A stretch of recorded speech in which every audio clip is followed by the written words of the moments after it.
taffy where we're at. When the call comes from the Ronda, I'll be there. Or when the call comes from the Ronda down the taffy where we're at. With my little pick and shovel, I'll be there. I'll be there. Hello and welcome to the Central Stand. I'm joined by a legend figure who got us back to blue, Annis Abraham. How are you, my friend? Okay, my friend, too hot over here, but good to see you. I think you had a few difficulties then to get us on. No, it was basically what happens. We have introduction and then we go straight to this sorry. then. So, Sorry, you should have told me then. all right then. So let's start off then. The origin story, how Annis become a Cardiff fan. Before protests, before rebrands, before everything else, there was just a boy in his football club. For Annis Abraham, Cardiff City isn't just a team, it's family, identity and memory. So let's take it back to Ninian Park, in the stands, the smell of Bovril, the roll. Annis, let's tell us how it began. So can you point us a picture of the very first time you stepped into Ninian Park and what did it feel like? Wow, unbelievable it was. It was 1972-73. Bolton Wanderers at home on a Tuesday night. Something happened which should happen nowadays. I was in Marshfield Juniors School in Castleton, and two Cardiff City players came in with complimentary tickets, and they gave them round to the kids. And if you bought an adult, and my grandfather was in, it was £1 to get in, I think, for him. And I said to my grandfather, who was visiting me, who was a Bury fan, I said, will you take me? And he did. And that night, there was only 9,000 home crowd. But when we scored, a local player, Gil Reese, it was incredible, the atmosphere, incredible. And what happened then, he moved on a couple of months later, and I bought a season ticket with him, and I've continued every season till now, including now. And I'm buying them. But the feeling on that Bob Bank, listen, even 9,000, it was incredible. The passion was, well, I was in love with them. Yeah, great stuff. What was there a particular moment, like a match or even a goal, that lit the spark in you for Cardiff City? Was it like, I know you said about the first game, but was there ever a moment in John Indian Park? Buchanan. Yeah, Buchanan, I think it was about 1980, played Swansea at home, and I was walking out at the edge between the Bob Bank and the Grange end, and Swansea fans were celebrating 3-2, and they were going mental and all the usual stuff, and there was only fences between us, and I'm watching as I'm going out, and oh my God, John Buchanan's strike, bang into the back of the net, the celebrations, that will always be with me. 3-3, but it felt like we'd won the World Cup. yeah, mate, I'll absolutely love it. But what names come to mind when you think of Cardiff heroes that shaped your love for the club? Phil Dwyer, Jason Yeah. Perry, the John Buchanans of the world. There was loads of days. Peter Kitchen, a lot of people forget about him from the 70s at Leighton Orient. I love Peter Kitchen. He scored at Chelsea away. I was up there in 1979-80 and scored the winner. And it was terrifying to leave the ground at Stamford Bridge when we just knocked them out the League Cup. But all those players, we've had the full stance of Carl Dales, right? We've had some amazing. I just love it. They loved us. We loved them. Today, I don't feel anything from any players. Yeah, mate, that's great stuff. What did Saturdays at the stadium mean in your house growing up? Well, my parents actually weren't football fans, but my excitement, I'd have to get down there early. Honestly, I did used to stand outside getting autographs and everything. I had photos of goalkeepers like Ron Healy, but the excitement to get you think about all week in school, and you just can't wait to get down there. Sadly, I was one of the only kids who followed Cardiff City in my school. Yeah, in your school then, what other teams did the Leeds, Liverpool, and Yeah. Man United. And I had a dream and I kept telling them, one day we'll play the three of you, and one day we'll beat you all. We'll only quickly go for it. Won 2-0 at Old Trafford on a Tuesday night when Ollie Gunnar-Solskjaer was there, manager. Man United, that was incredible that night. And Gunnarsson's last game, beating Leeds at Ninian Park was second to none. And then drawing with Liverpool 2-2 in the League Cup. I know we lost, but when my daughter said to me, we were leaving the ground, she said, Daddy, we didn't lose, we drew 2-2. I said, you're right, we drew. So to me, we finally played the three big teams that I disliked growing up. Yeah, it's great stuff, Anis. Like, it's great. Looking back, how would you describe the community feel of the club when you were growing up? I would say your Grangetown and Canton people were more for closer with the club. All the surrounding areas, I would say more people used to go along then. You know what I'm trying to say? Don't Yeah. get me wrong, we've always had the valleys, so I'm not excluding you. But I felt like we had combination matches Wednesday afternoon. I used to leave school to rush home and watch the reserve games in Ninian Park. I felt Cardiff City were the community. Now, there's not even a closeness to it. Mm. But also, do you think, like, you know, like, do you really miss, like, looking back now? Do you wish you could relive those days now? Because they Oh, were so amazing special. memories. Listen, we spent always near relegation battles, always near the lower, but the feeling, there was a bond between the club, the players, and the fans, and that you could never take away. And that we haven't got now. I thought we could never take it away, but as the years have gone on, well, that feeling's gone, and I wish we did have that feeling back. Mm. So going on to the next segment now. So the day the blue turned red, a promise broken. Before the demonstrations, before the chants, before the courtrooms, there was a meeting, 3 hours, Anas Abraham and Vincent Tan face to face, daughters by his side, and in that moment, a promise was made. I will not change your badge, I will not change your colours. That's a promise was broken. So Anna's take us back to the meeting, that betrayal, that moment. Our bluebird was told to cry in red. Well, I was invited along, and I brought a few other people.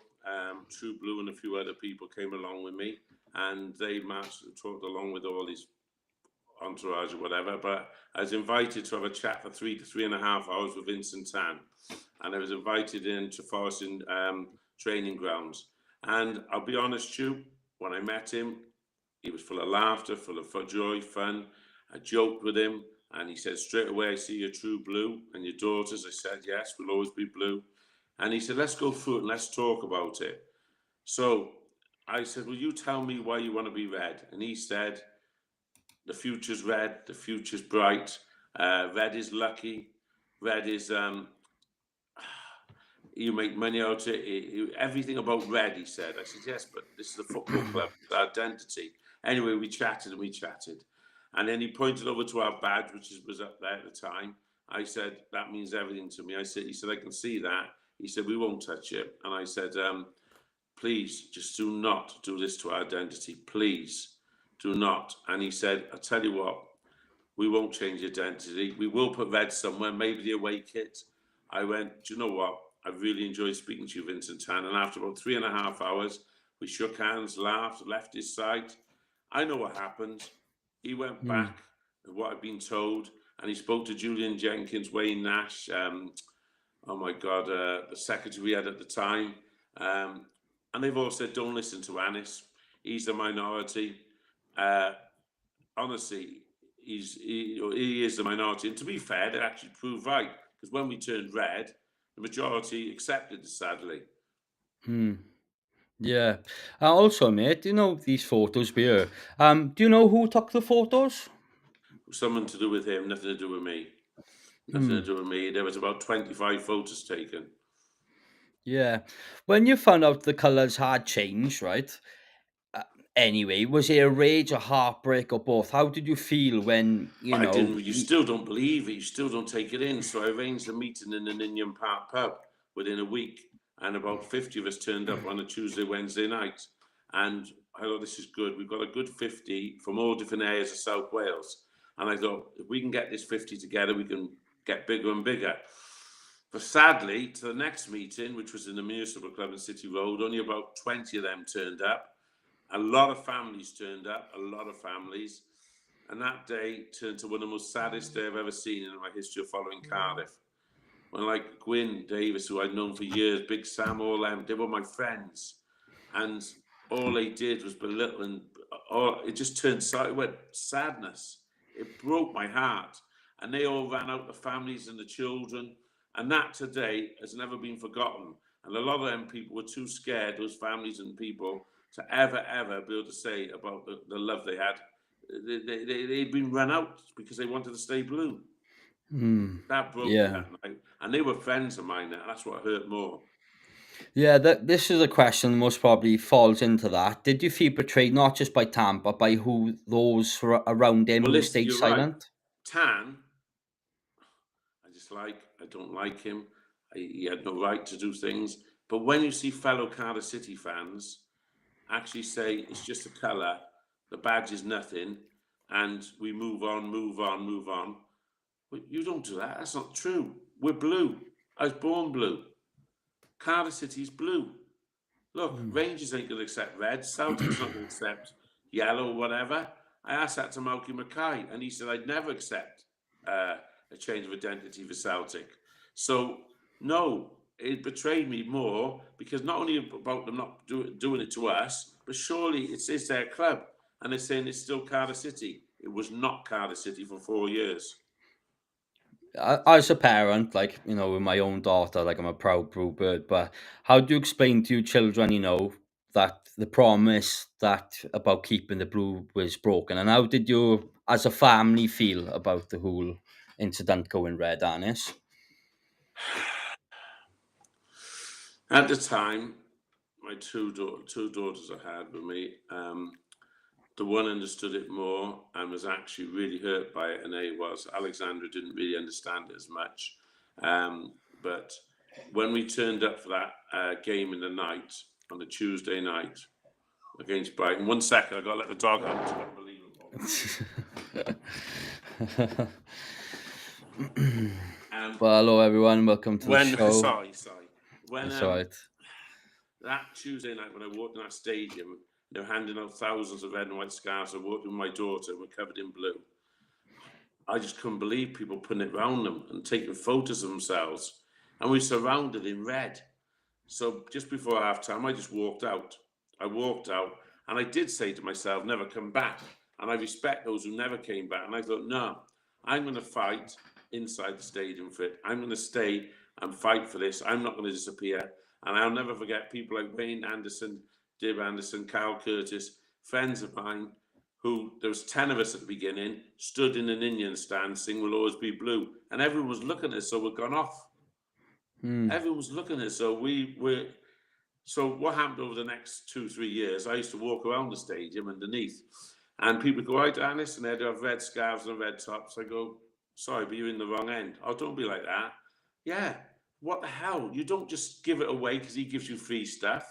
I loved it when people put fans, put the scarves, the red scarves, and urinals, tore them to pieces, cut them, and threw them outside the main entrance. That to me is passion. It's not hooliganism. It's not badness. It's showing that we are blue and our fans deserved. Look, it is actually those 4 years in my 53 years of following Cardiff are the worst 4 years of ever watching Cardiff City. I'd rather have relegation after relegation than do that again. Do you believe that the rebrand was an act of arrogance or not business, or do you think he was just It the way was he wanted? It was arrogance, 100%. I do believe he thought of it as business. I thought he could sell us to Malaysia. I believed he thought that by being red as well, he could sell us to Malaysia and China and everything. But the arrogance was there because we would not go to Malaysia and change the identity of their clubs. I can't forgive Vincent Tan, I never will. And the reason why I never will, because when someone lies to your face and tells you they won't do it, and then within weeks it's all totally the opposite. To me, he has tried to talk to me again since at Charlton away when we went back blue, and I walked away from him. So I can't forgive. The day he leaves is the day my club is truly back with us. Do you think, like, you see a lot of people saying now, oh, the red was years ago, just forget about it. Oh, He's we got pumping told. money, pumping money in. But at the same time, I can never accept him for doing what he done because my dad never took me. My dad didn't put any games on. Like, Cardiff were dead in my household when we were red. Like, that weren't Cardiff in our family household anyway. But I think it's a lot of history, and you look like the statue of Fred Keno. There's a lot of history embedded, and you just ripping the layers and getting rid of the core. Listen, That's us. he tore us to pieces, and red, in my opinion, will go down as the worst part of our history. To me, you shouldn't just move on. We were told to move on then by numerous people who were actually my friends. We were told by too many people. Do you know, I'll never forget at Watford away. And we went over Watford away and we took 2 coaches or 3 coaches, Carl Curtis family, everyone in blue, everyone had blue, white balloons, and families were coming up to me, and apparently they had their badges torn off them because it said we'll always be blue and things like that. Families were being scared. What happened under Vincent Tan, it divided our club so badly, it will never be the same until he leaves. I actually haven't spoken to some of the people since the day of all that, because I can't forgive, because until they accept it was wrong, and it was wrong what Vincent Tan did, we're not in the wrong. We just wanted to keep our identity and our pride. Yeah, mate, absolutely spot on. Like, also, when you saw the fans split, some accepting the red, did that hurt more than the change itself? Well, the meeting, I went to over 50 meetings during those 4 years, but the first one ever was at the club. They called in 13 groups, and I was representing my message board, which has got 25,000 members, and there's supporters clubs and the trusts, and there was Mike Morris, they were all there. Dave Sugarman, there was people, not people, our fans, leaders from all over. And the first time round, 12 out of 13 voted against it. The only one who shocked me was Tony Jeffries, who turned around and said, I don't care if they're pink. He said, change them whatever you want. I don't care if they're naked. That was his exact words. And we left there, and it was 12-1 against it. 48 hours later, we're called back to another meeting at the club, chaired by Alan Whiteley, the secretary, and Julian Jenkins again, and Wayne Nash, and they were all there, and they said to us, right, Vincent Tan was going to put 100 million into this club. He will withdraw it unless you all vote to be red. So I was knocked for 6. So I voted against it. Dave Sugarman voted against it. And Mark Watkins of the Cardiff City Supporters Club voted against it. God bless his soul. He's not here any longer. Vince, who's a good friend of my own, he said he decided to sit on the fence. And Carl Curtis, who's one of my best friends, he sat on the fence, which shocked me. And all the rest of them, every one of them, from Gwyn Davis right through, voted to go red. Of course, Tony Jeffries did. I'm trying to think who was there at that time. And absolutely knocked me for 6. Dave Sugarman was the best one of all. He stood strong, and he never went and watched us in 4 years. I just walked out the room and said, excuse my language, fuck you all. I walked out, the BBC were out there, and they said, what do you think, Anis? I said, those fuckers, excuse my language, will answer you. They're the ones who betrayed our club.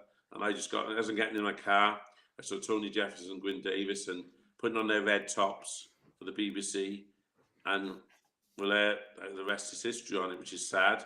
I am hurt because if we'd have stayed together, we would have won. We'd have got our way. We'd have really got our way. It breaks me, it does. And they actually were good friends of mine.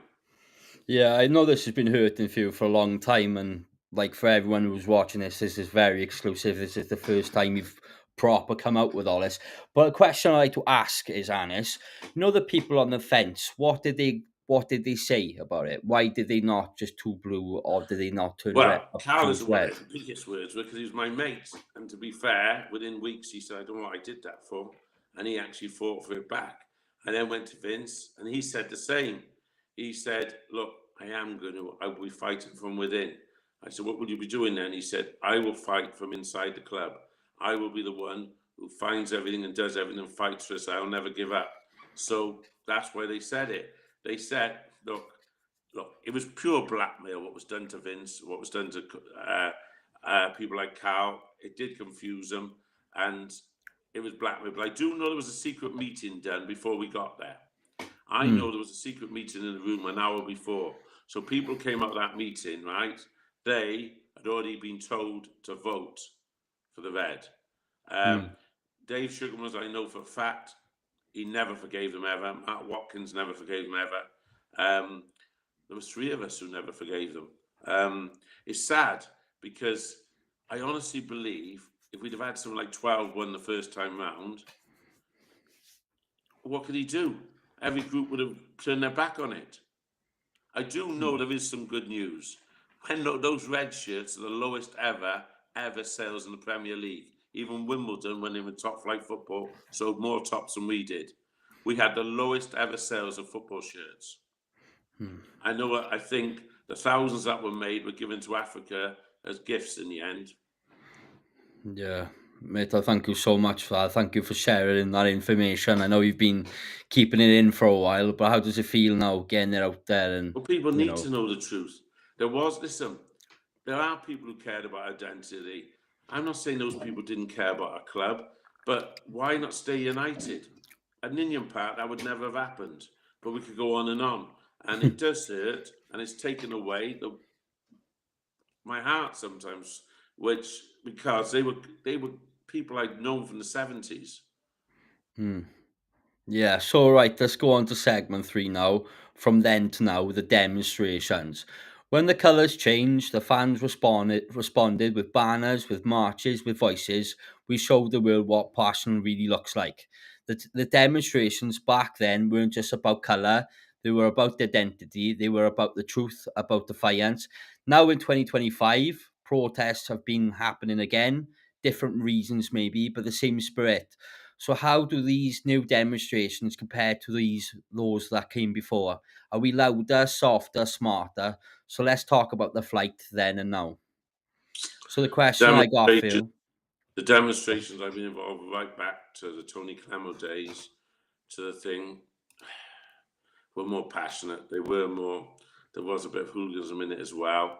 But then from the Peter Risdale one, which is one, that was massive when he lied to us about the golden ticket.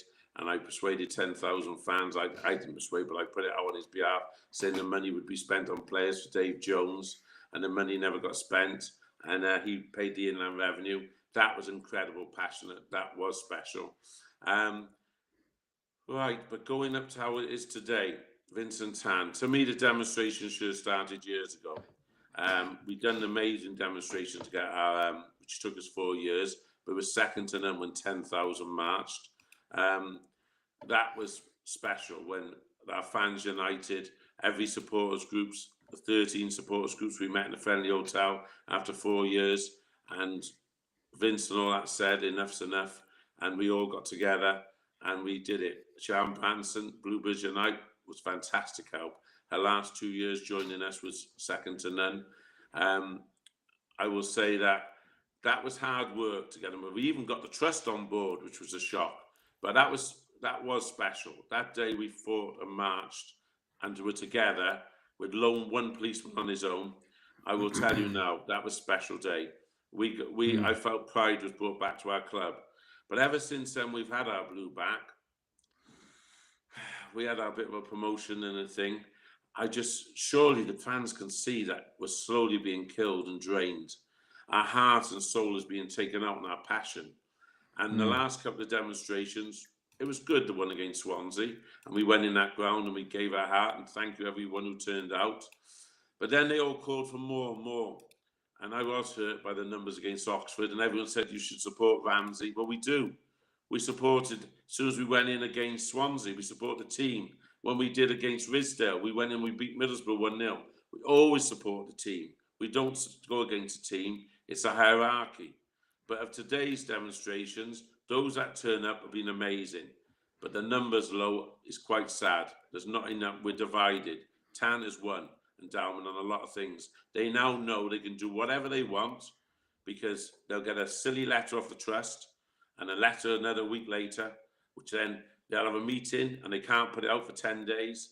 So waste of time. The supporters club, it's a supporters club, but I would like them to do more. Fab, I don't know what they've done yet, but and another thing about Fab, I got to say, people say you should have voted and all that. I never got an email. Everyone I know, the club's got my emails. I got season tickets. I got the email. But funny enough, when it's to vote and get people on these groups, hold on, we didn't get emails. So if we don't get emails to vote, it's funny how when they want to sell us something like a season ticket, I get an email. When they want us to vote on anything, I don't get an email. And everyone I know didn't get emails. So all that on the Fab thing that you were allowed to vote, if you don't get the email, how can you vote? And I find that so many people belong to Trust, Supporters Club, Fab, they're all in the same groups. So I don't feel they do enough for us. I can be slagged off, I don't care what people say, I'm telling the truth. They don't do enough. They should unite together, all of them, and say, we're going to demonstrate. And people will say, why did you demonstrate? What do you achieve? What do you achieve by doing nothing? What do you achieve by doing nothing? Nothing. But at least when you demonstrate, even if it's small numbers, those that turn up feel proud and passionate. If it's bigger numbers, the bigger it is, the more exposure. Bigger exposure, more all the way back to Malaysia. Vincent Tan doesn't like bad press. He doesn't like bad media against him. And that's why we should all be together, united. We can bring in a new manager now. It makes no difference because Vincent Tan is there. The problem is not the managers. The problem is the person at the top. So talking about demonstrations, did the club did Vincent Tan ever try to silence you? Yeah, well, I used to go to all the meetings. I used to be involved in every meeting. Funny story, you should say that. And I believe in saying exactly as you feel. And they used to say at the end of the meetings, before you all put anything out, we'd like to know what you're putting out and write it all down on the paper and let us know. And then we'll have a look at it for you and see what you put out. They'll go through it all and edit it and do everything. And I used to go, no, I'm putting it straight out on my message board. So I never got invited again, right? Because you're not allowed to put out everything at that meeting.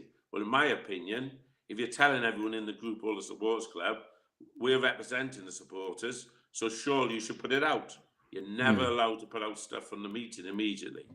And my own friend, Wayne Dib Anderson, he went there once to the meeting about a year and a half ago, and he said, funny, you never invite Anis Abraham, and they all went quiet. He said, is it because he speaks out exactly what you'd want to become out? And it does hurt that. Look, Keith Morgan, the Trust, finally spoke out about 2 years ago. He wasn't invited to another meeting for 10 months. And he put that on my message board. And next you know now, if he goes along, you've got to comply. You all sit there and you say your things. But if things that they don't like are written down, it will not be put out. And that is why I was never invited again. What was the biggest lesson from the rebrand era resistance? The biggest what, sorry? What was the biggest lesson from the rebrand, from... That we couldn't stay united. The fans are the power, the fans are the passion. Without fans, you haven't got a club. And the worst thing we did, and that's what Dalman and Tan and all that were very clever, they divide and conquer. You understand? So you've got the supporters club there inside the stadium. You've got the Trust inside the stadium. You've got the liaison officer, one of the ex-fans of us. It's great to say they're all on board, but no one then can speak out. So the lesson from the rebrand is divide and conquer. And they know exactly what they're doing. If you speak out, you don't get invited. And the actual rebrand showed those who spoke out were never invited again. If you're not, what it's telling you is really you've got to shut up. If you shut up and you don't speak out what's going on at the club, but I'll never shut up, so I don't care. They can't hurt me. I don't understand why everyone else is gagged. To me, and I'll say Fab again, this new group, what are they doing? What does everything? You don't do anything by just sending a letter or just talking about it. I'm fed up with people who just talk on message boards and everything and slag me down like they will after this. But I don't care. I'm saying exactly the truth and how I feel. And I feel we are the club, the fans. It's not Tan's club, it's our club. Because we'll be there long after he's gone. Yeah, one thing I will say though, I've spoken, which my friend Jimmy Anderson, I've spoken to him about it, and he said he goes in there, he pushes it across, but then you haven't got the actual 3 people to be there to listen. So they tell them they're going to be there, and then they have a representative from the board, and the representative of the board goes on then, do you know what I mean? But going Look, on Jamie Anderson, I met him, he's a good kid, loyal to the core. Doesn't matter, they could lose 10 games in a row and he's still positive. And I even now know he's fed up of all this, right? Even he's fed up. And if fans like Jamie Anderson are fed up, things are really, really bad. I Yeah. can actually get upset. I can get upset by just losing one game. Yeah, Jamie follows him everywhere. Like, you know, his little girl Sienna, absolutely diehard Cardiff fans. But, you know, going on then, are divisions within the fan base killing our momentum? Yes, they should be uniting us all. And they said about these new groups, like I said, we all didn't get invited to vote. We all didn't get invited to let people on. It was all done. It's weird. The divisions in the fan clubs are incredible. Look, I've been contacted, and I will say it, right? I know Nigel Blues belongs to Trust. I know Sludge belongs to Trust, right? And Jamie Anderson from the Fab. All them are not happy. They're not happy at all. And I'm naming them because they really are not happy. But so Yeah. why aren't the heads of all these groups doing something about it? You know what I'm trying to say? We can all put a letter out and say thing. The worst thing in the world for them is if we all unite, which is good for us, and we all stood together outside those main gates, and we were demonstrating game after game as we were going down. We should have been demonstrating, and we should have let, and the newspapers were behind us, ITV, BBC, and we could have exposed them incredibly. The more that turn up for those demonstrations, the more it makes our board look bad. Yeah, thank you very much. Right, so segment 4, the invitation to accept the red when the fan base was divided. There was a time not long after the rebrand where we weren't just fighting the board, we were fighting each other. Supporters being told, let it go, others being offered meetings, invitations to understand the red. And some of the biggest heartbreak, watching long-time fans turning their backs on the badge, not out of malice, but out of fatigue. Barnes, you stood firm. I want to ask you now about that time, about the private conversations, including one with Malky Mackay, and about the pain of seeing a fan base torn down the middle. Well, as I So, said, I grew up on the terraces in the 70s with Big Sam, who was a good friend. That hurt when but we're not going to go about the same names again. So there was an invitation. Like I said, I went to over 50 things over the rebrand, and there was an invitation for anyone to go to see Malky Mackay as long as you gave your season ticket back, right? And those were the ones. So as I had 3, I gave one of the kids' ones back.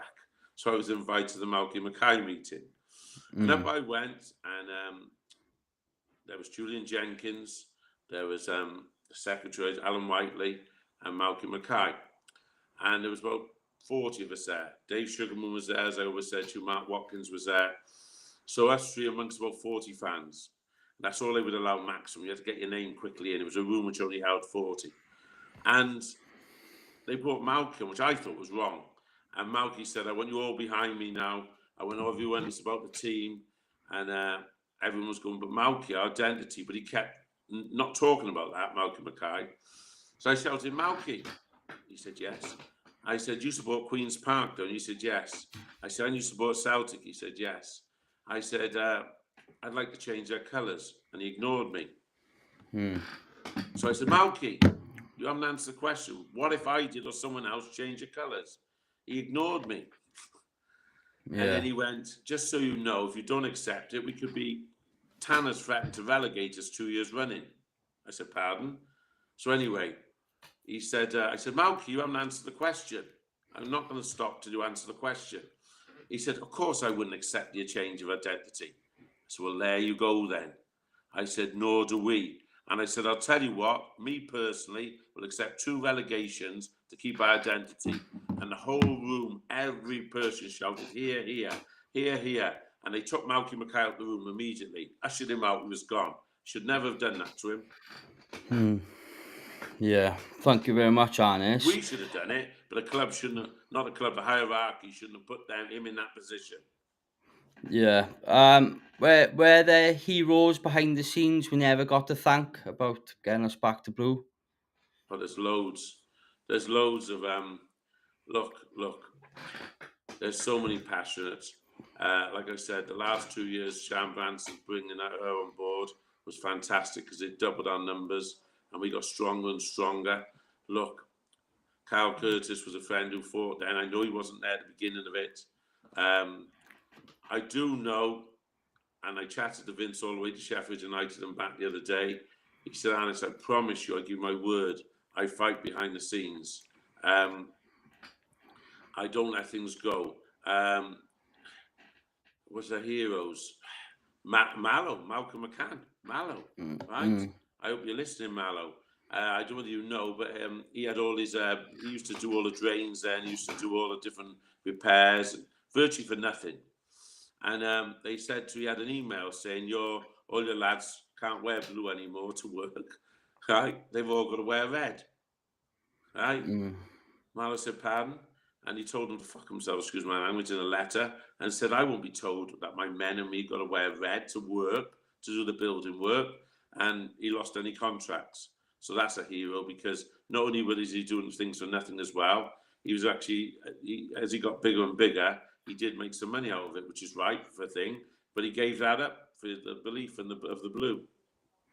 Yeah. So, like, if you were in a room with Vincent Tan right now, Dalman and Chu, with everything you've been in over the years, what would you say to him, Anis? What would you say to them? I'd say to Dalman, first of all, which I always say to, I've met Dalman 20 times. You're a politician. You may as well be Boris Johnson, right? Dalman, and I say that, and I'll stick that to him still. You're still a politician. He does know football, to be fair, Dalman, but he's a good, in my opinion, my view, a great con man, right? Makes us all believe things and never should. As to Vincent Tan, I tell him, you destroyed the heart and soul of our club. You'll never destroy us deep down, and we'll fight to keep it going. But what you did to a club can never be forgiven. How did you feel about the relegation this year, Anis? How did that make you feel when after the I could West see Brom it game? coming. You could see it coming all season. So actually, when it happened, well, I met you. You were speaking to me after the Oxford game, and I'd flown back to Sheffield United away and Oxford home, and I was in anger at the time, and you're wound up and you're broken, and I knew then it was all over, it was finished.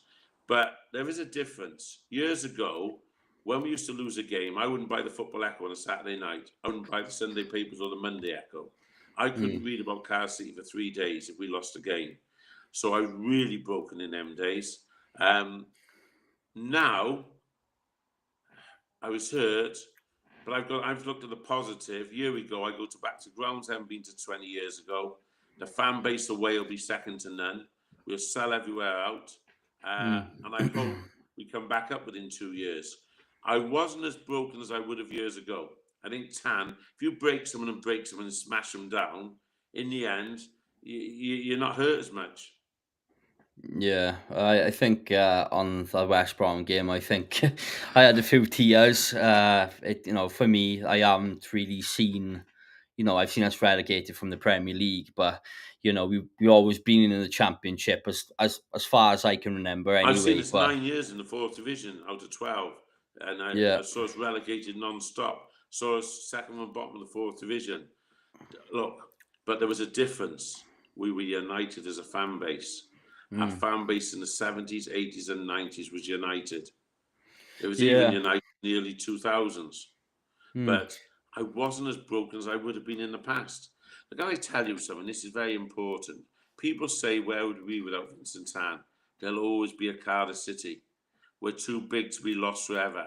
We've had worse days. We used to have collection boxes. We used to in the City Arms. We used to go there for meetings, and the fans used to raise money to pay things, bills and everything. So I used to have a club shop which would never open unless you knocked on the main office and you asked the secretary to open the club shop in the day.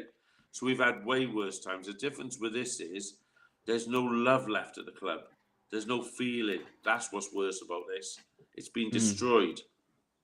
What do you say to the young fans that are feeling, I feel don't know for how you to? all, because the old days you'd have seen the Cardiff fans with the rose. And why I'm saying that is I saw their faces when we marched against Swansea, not against Swansea, but against Tan on the Swansea game.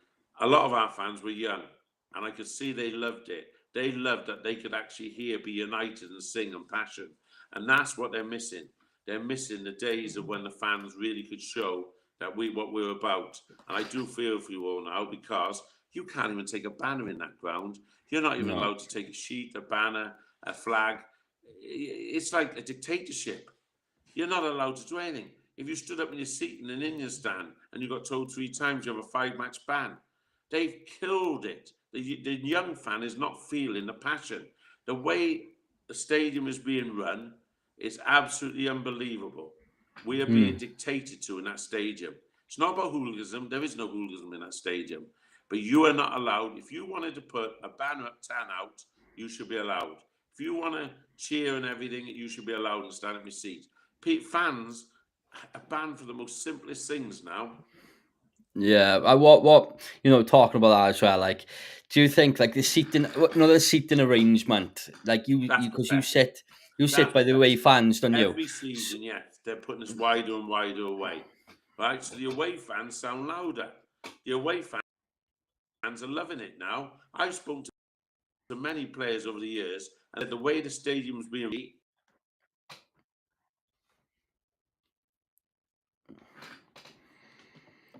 Honest, you still there, mate? Oh. 2 seconds, everybody. I think Anis is going to rejoin now. Had some technical difficulties. But yeah, if anyone's got any questions for Anis, please write them down. Is everyone excited about the new manager coming out? How's everyone feeling? I'm just going to try and get Anis back on now. 2 seconds. I'm going to try and resend him a link. So if you could bear with us for 2 minutes. It's always something happens. So I'm going to try and send Anis a link again, everyone. So apologise about this.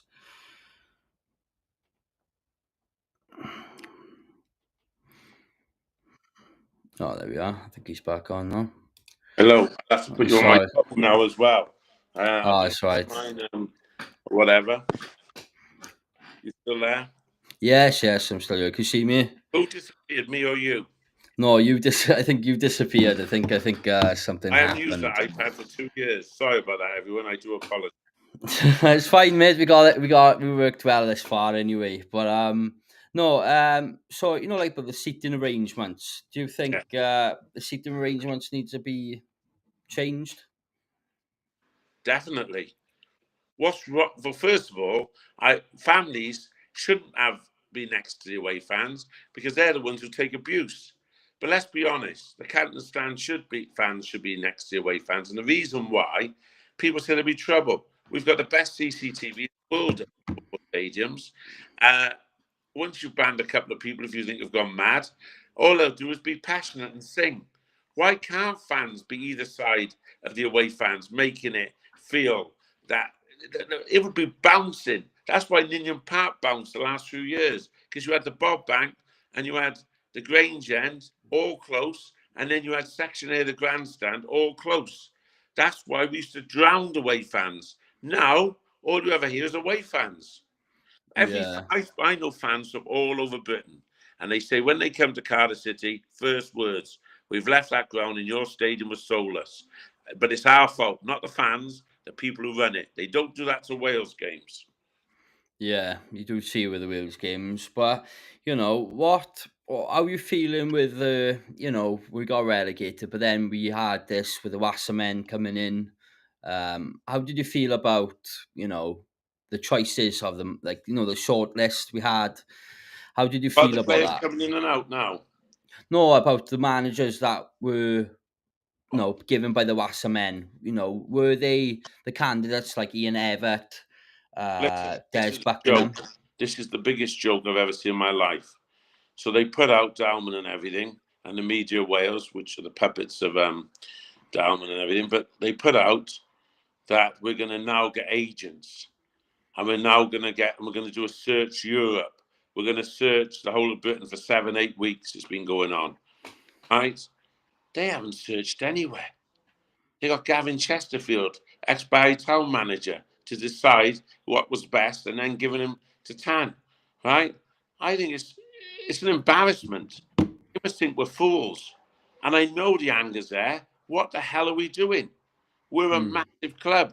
I don't expect the big names to come to us because we're League One, but I expect managers who have been up and down those leagues, who've done it, been there, tried and tested it, and know how to handle that league. And we look embarrassment. I've got to tell you, what the names that have come out is incredibly. But listen, whoever they choose, I go back. This is what people forget. Whoever they choose, I believe deserves to be back. Give me a chance. The first 12 12 games, I believe, a quarter of a season, can tell you where you're going. He'll 100% have my backing, and 99.9% Cardiff fans. We love our club, but we don't agree what they've done. We cannot stay any longer than 2 seasons in the lower division. We have the biggest stadium and the biggest fan base in the both tier division. We are the big guns of these divisions. Every club come to. Also, like Luton, they got the parachute payments, and so Plymouth, Luton, they're gonna be wanting to go back up, and do you know what I mean? They want to go back up, and then Plymouth and Luton, brilliant supporters, fair play. I think Luton's already been made favourites, but listen, I'm not down in those clubs. They're brilliant fans, but the 2 clubs together aren't as big as Cardiff City. I don't mean that badly in any way. We have the whole of South Wales. We should be making sure we go back up like Birmingham City did. Yeah, but so any minute now. I don't know if it's going to be today. Brian Barry Murphy. Have you heard anything? I've done everything about him. I've done the full works on him. The full works. Yeah. How do you feel about him? It's embarrassing, though. I was in my local yesterday. Yeah. I'm gobsmacked. So Steve, a big Leicester City fan, his son is the kit man at Leicester. And I said, Steve, come in. It was his birthday. He said, yeah, Ernest. I said, we've got one of your coaches, one of your main coaches, our manager. She said, who's that? She said, Murphy, Barry John Murphy. He said, who did you say? I said, come on, you must know him. He went, I've never heard of him. Anyway, there was a group of, because they all go in there, Leeds, Leicester, Chelsea, Man United. Honestly, we get everyone. We get Sunderland fans a lot. They all come in there. And there was 4 Leicester fans sat on a table.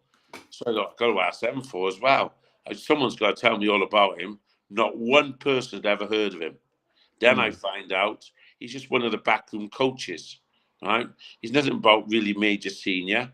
Look, that still doesn't really bother me. I would just like to have heard something good.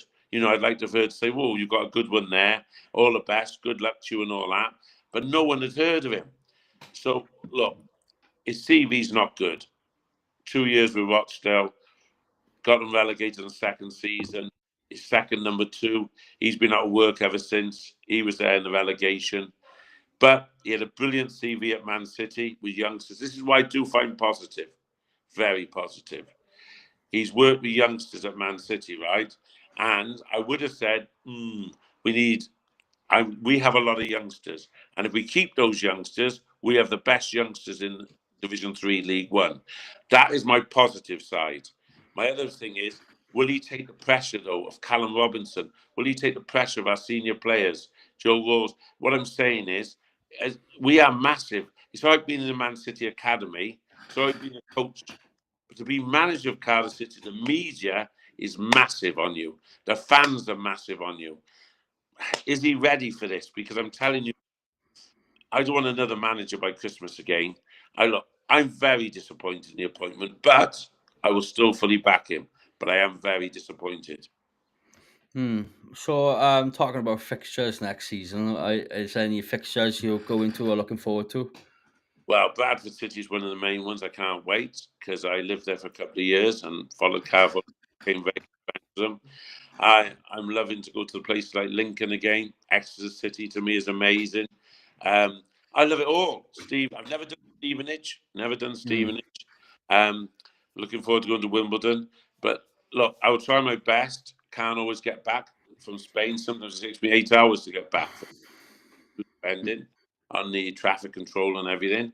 But I'm excited in a lot of ways. I just feel the build-up has already gone sour. Can't wait to go to Spain with you to watch Cardiff City. Never seen Spain before. So that'll be fantastic. It's like a good get-together. It gets the fans a bit more passionate build-up. I think that's brilliant. We don't know who we're playing yet, but we probably someone from the non-league of Spain. Maybe Atletico Barriers, the team I watch. Not joking. What team would you like? I imagine if it's Wrexham or something. That'd be spectacular, wouldn't it? That would be Wrexham. That would be good. They go to America. Yeah. They don't do the little things like us anymore. But also talking about, like, if we did stay up, like, it would have been great for Welsh football, especially with Wrexham, because they sing Men of Alec as well. So, that would have been a Look, great we do one. not belong lower than the Championship. We are as a club, a top Championship club, middle of the road Premier League club, as a club the size and potential. We should not be going down to this level. Vincent Tan promised us that he would leave us better than we ever were, right? Mm, This club is now worse than ever, with a squad not worth much, right? With losing money, with League One, Division Three football, we are now worse than ever before he came. When he arrived, we were playing Blackpool in the playoff finals, go to the Premier League. mm, Now we're staring at Division Three, which is never going to be easy. Never mind to get promotion, but everyone will think of Cardiff City as the big guns. We should have been in that championship next season, playing Wrexham and Swansea again, and we should have been playing clubs like Leicester and everything. But we mm, play Doncaster. I'll enjoy the season. I just hope that they give us we'll enjoy our trips. Let's just hope mm. they give us back what the loyal fans deserve. Yeah, so basically, I know we were originally going to do this for 2 hours, but we've pretty much covered everything. So for the last, I'd say, 10 minutes, would you be up for taking some questions from the Of viewers? course, more than happy. Right, so guys, if you got any questions, please, I'll give you a minute for them to come through. I've got a few. Mick Cardiff. It's no wonder the Leicester fans said they had never heard of him because you couldn't even get the name right. I did the name, but I'm being honest, right? There's so many names, right? Listen, I got the name and then showed them the message board. I showed them the message board, his name. So yes, I got it right.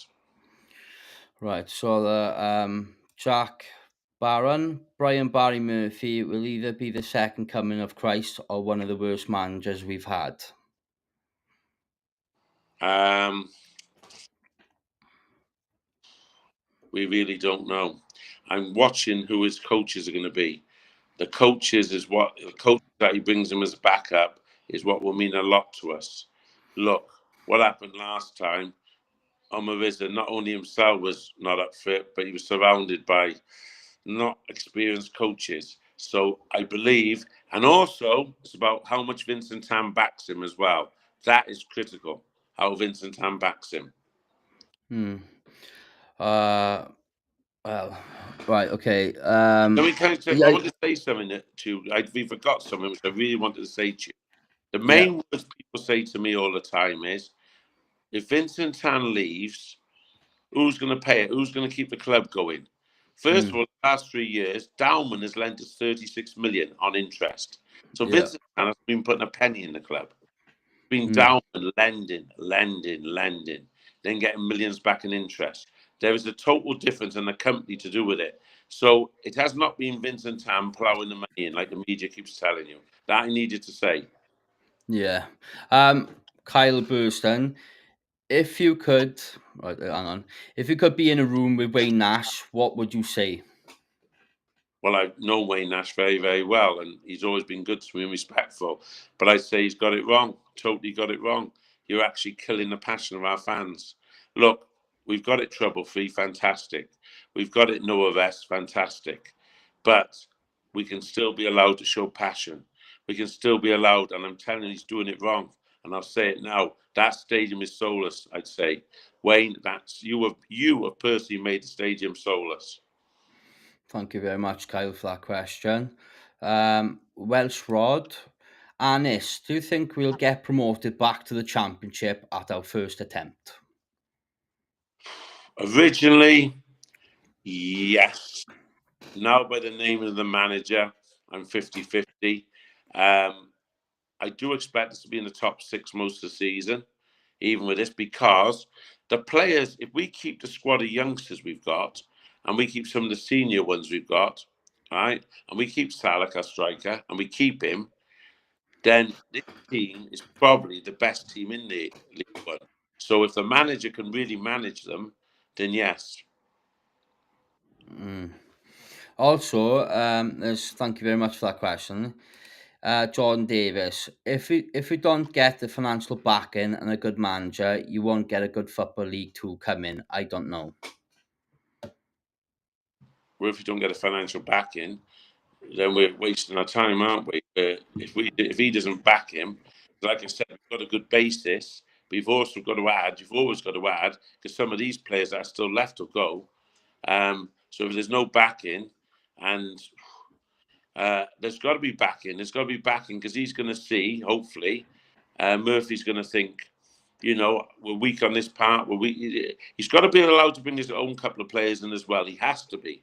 His own coaches and his own players. Thank you very much, Jordan. Gover Will 27. How much is Cardiff realistically worth now, do you think, Anis? Was worthless. It's 107 million in debt. Vincent Tan wants 200 million to buy the club out. We're in a big court case for Salah, God rest his soul. We're worthless because we're in debt beyond. We have got the stadium, which makes it always valuable, but it can only ever be a sporting stadium, which is right. Can only ever be. But I can't believe Vincent Tan would be happy if someone just paid all the debt off. Can't expect 200 million. And don't forget, he said he's lost 200 million and put it in. Don't forget, we had those parachute payments of hundreds of millions. So to me, because it's been run so badly, you've made us worthless. Thank you very much, Gover Will. NWM, Anis, what would be your first decision if you were made chairman of the club? To change the way the stadium was with the fans. I would want to bring the passion back. I would totally change the whole way. The family stand would disappear from there. Fans would be closer. You've got the best security. You've got good policing down there. You've got good CCTV. Got to bring the passion back. It's the first thing I would do. Thank you very much. Right. So yeah, thank you very much for everyone for watching the Central Stand. Anis, is there anything else you'd like to say or like to add? Yeah, but listen, I'm going to say it. I've got to say it. There'll be the usual haters and slaggers down, and they'll slag me down and everything, right? And you can think you're going to hurt me. It doesn't. Do you know why? First of all, there's plenty of others who actually know I really believe and say it as it is. But no one can hurt me as bad as the hierarchy, Vincent Tan down and that have done. No slagging down can hurt what they've done to our club. And remember, it's our club. Thank you very much. It's really been good to speak to you, Dan. Thank you very much, mate, and we'll see you at the start.